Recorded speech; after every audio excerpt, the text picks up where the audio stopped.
आषाढी एकादशीच्या पावन पर्वाचं औचित्य साधत गडमठ येथील युवा चित्रकार श्रुती संतोष सुतार यांनी कॅनव्हासऐवजी वारकरी संप्रदायाचं प्रतीक असलेल्या वीणेवर भगवान श्री विठ्ठल आणि माता रुक्मिणी यांची अप्रतिम आकर्षक प्रतिमा साकारून भक्ती आणि कलेचा अनोखा असा संगम घडवलाय।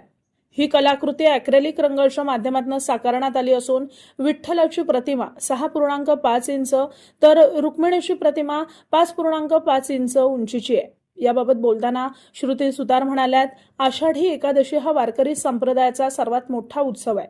वीणा ही केवळ एक वाद्य नसून भक्ती, नामस्मरण आणि अध्यात्माचं प्रतीक आहे। वारकरी गळ्यात वीणा धारण करून रामकृष्ण हरीचा अखंड जप करतात, त्यामुळे विठ्ठल भक्तीचं प्रतीक असलेल्या वीणेवर विठ्ठल रुक्मिणी यांचं चित्र साकारून भक्ती आणि कलेचा सुंदर मिलाफ घडवण्याचा मी प्रयत्न केलाय।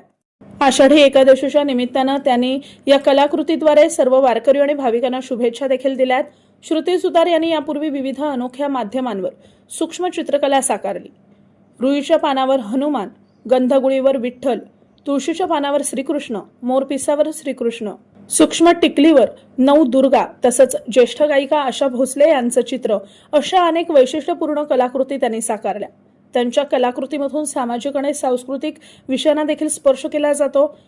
सिंधुदुर्ग जिल्ह्यातील वैभववाडी तालुक्यातील गडमठ गावातील श्रुती सुतार यांच्या अनोख्या कलाकृतीचं कला आणि वारकरी वर्तुळातून कौतुक होत आहे।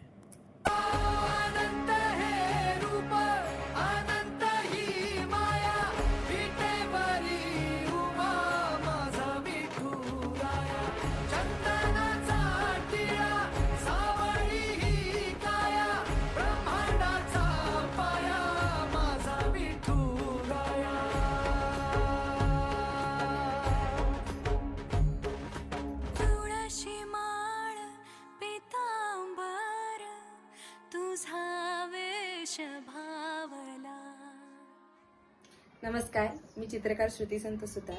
आज आषाढी एकादशीच्या पवित्र निमित्ताने मी पारंपरिक कॅनव्हासऐवजी ह्या विणेवर श्री विठ्ठल रुक्मिणीचं चित्र साकारलेलं आहे। कारण विणा ही केवळ एक वाद्य नसून ती भक्ती, कला, ज्ञान आणि साधनेचं प्रतीक मानलं जातं। ज्या विणेच्या नादातून भक्ती जागृत केली जाते, त्याच विणेवर आज मी विठ्ठल रुक्मिणीचं दर्शन घडवण्याचा हा छोटासा प्रयत्न केलेला आहे। हे चित्र ॲक्रेलिक कलरच्या माध्यमातून साकारलं आहे आणि तसंच माझी कला आणि भक्तीचा सुंदर संगम मी तुमच्या समोर मांडण्याचा प्रयत्न केलेला आहे। सर्वांना आषाढी एकादशीच्या खूप खूप शुभेच्छा। धन्यवाद।